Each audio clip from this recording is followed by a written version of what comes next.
So today we're out in the cotton field. Mother Nature's provided a beautiful day. This is Friday, July 9th, actually July 10th.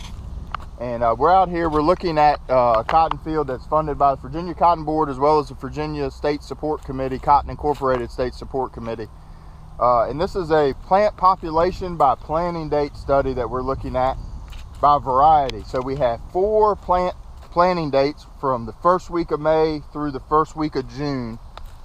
4 seeding rates or plant populations, 1 seed per row foot all the way to 4 seed per row foot. So that's anywhere from 14,520 plants all the way up above 56,000 plants to the acre here.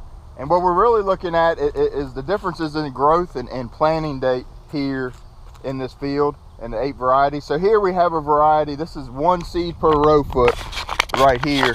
And if we get down and you can look, you see that the plants are spaced out about a foot apart and the plants are bigger. This is 1646.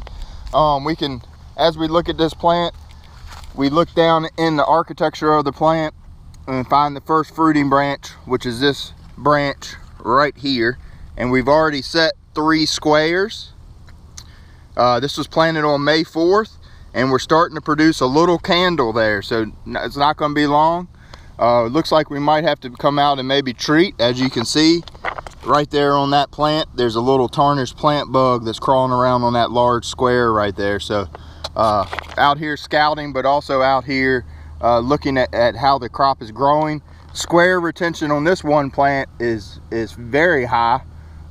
Looks like that we're holding squares here.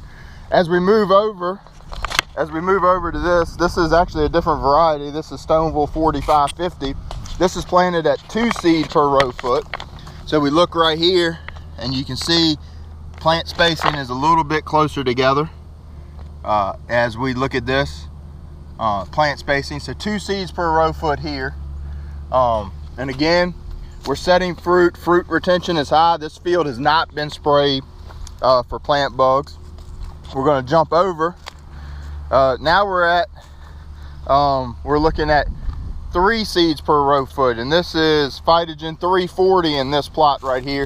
So as we get down and you look below, you see that it's some skippiness. And what we're seeing in this earlier planting date, what we're seeing is that we have not the optimal plant population. So let's go over, let's get out of this first planting date here, and let's go over and let's look at the 3rd or 4th or maybe even the 2nd planting date. So now we've shifted over and the plant populations are randomized in here.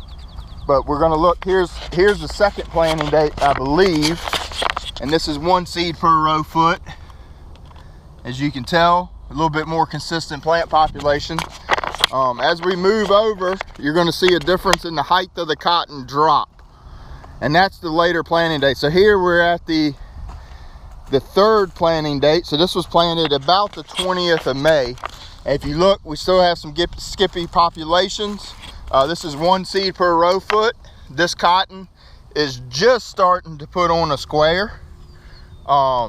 And as we move over from 1 seed per row foot in this population, that plant height actually picks up until we get about to 4 seeds where we have the highest plant heights. And now we're back in this is the earlier plant population here in the first planting date. And however, this is a big study, and we're out here, I'm looking at this crop, looking at where it's at, and how we're going to manage this crop moving forward, because these 4 different planting dates have different management needs at different times of the year. So we're about ready, probably a week and a half, even from May 4th planting date, from getting the bloom because of the cold weather in May. So that gives you an indication of how far behind we are in Virginia at this time in terms of just overall management of our cotton. And here, let's go in this plot right here. This plot right here, this is Phytogen 350. Again, we have 8 varieties in here. So there's a whole different variety. This is 4 seed per row foot. This was planted on May 4th. You can see we hold up the thicker plant populations. The plants are not as bushy. However, we still have very good square retention. You look in this plant here, you can see 2 squares. There's no, to me, looks like plant bug damage. We did find the 1 plant bug in here. However, that doesn't concern me because our square retention is high, and we need to be sweet nutting and looking at thresholds when we're looking at plant bugs and whether or not to treat the field. So as far as this cotton is going, the earlier planting dates have some skippier stands. The later planting dates, we have better stands. We're getting to the point where we need to put picks on these first few planting dates, and we'll go from there. So stay tuned. We're going to be giving weekly updates or every other week updates on this plot and how this cotton is progressing.